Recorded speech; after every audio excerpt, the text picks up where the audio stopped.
Добрий вечір. Говоріть, будь ласка, з Вайберу, хто дзвінок робив. Тарас. Так, добрий вечір. Добрий день. Так, вечір, я б сказав. Добрий вечір. Так. Якщо Володимир пам'ятаєте, це Рустам. Нагадайте, будь ласка, бо Рустам. Ну, кімната 741 готелю Свердловськ. В Дніпро 1. Згадую, Тарас Брус з нами жив.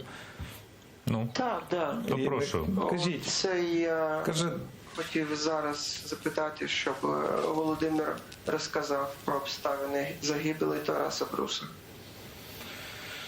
Бо мені потрібно, щоб він збрехав в ефірі. Рустам, я тобі щиро скажу, я лишаю свій номер телефону. Мені не потрібен твій номер телефону, будь ласка, мені потрібен твій адрес. Добре, адрес, місто Львів, записуй. Львівська область, село Майдан, Жовківський район, будинок Степана Бандери 3А. Я тебе запрошую в гості, і мій батько запрошує, вся моя родина. Якщо ти хочеш поговорити, мені скривати немає чого. Я ще раз кажу, я не збираюся нікому нічому доказувати. Тобі немає скривати чого? Ну, я тобі, якби мені було що скривати, повір мені. Я не хочу зараз тут на всіх розказувати про смерть свого друга, від якої мені ще досі важко. Давайте не робіть собі на тому, знаєте, реклами і не вірте цим всім фейкам. Я пройшов через це пекло так, як і всі. І вибрався я звідти не один, а з цілою величезною кількістю солдат, яких взяли. І смерть Тараса я бачив на власні очі. І тому не треба мені розказувати, про яких обставинах вона сталася. Якщо б ви там були і ви щось там би бачили, тоді я б зміг з тобою говорити.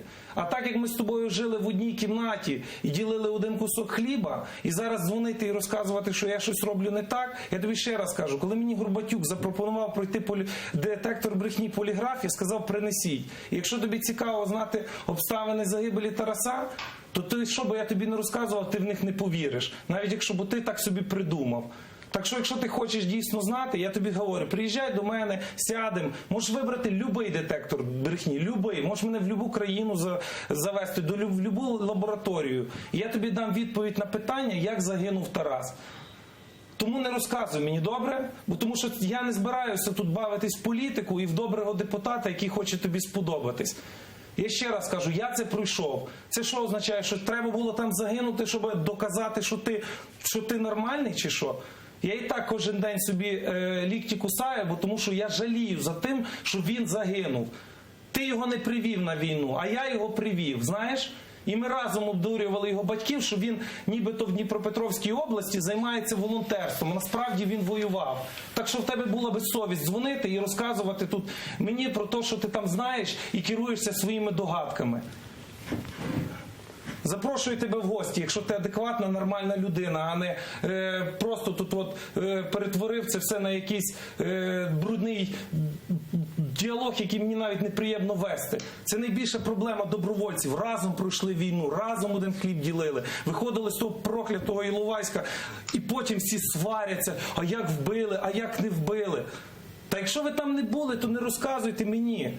От тому воно мене виводить, бо тому що я тільки стараюсь про це забути, якось починати жити, це обов'язково треба тикати, микати, а тебе поміняли, а тебе не поміняли. Мене забрав Червоний Хрест, як пораненого, з ще величезною кількістю людей. Я не знаю, скільки там було.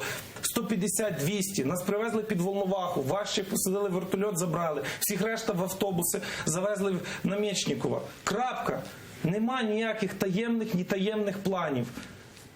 Тараса знайшли дуже пізно після того в Запорізькій області, коли його вже поховали, ДНК збилось, його привезли до Львова.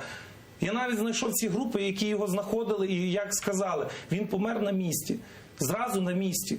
Йому куля попарила в груди. Це є експертиза проведена і так далі. Що кому доказувати? Трошки переключує тему.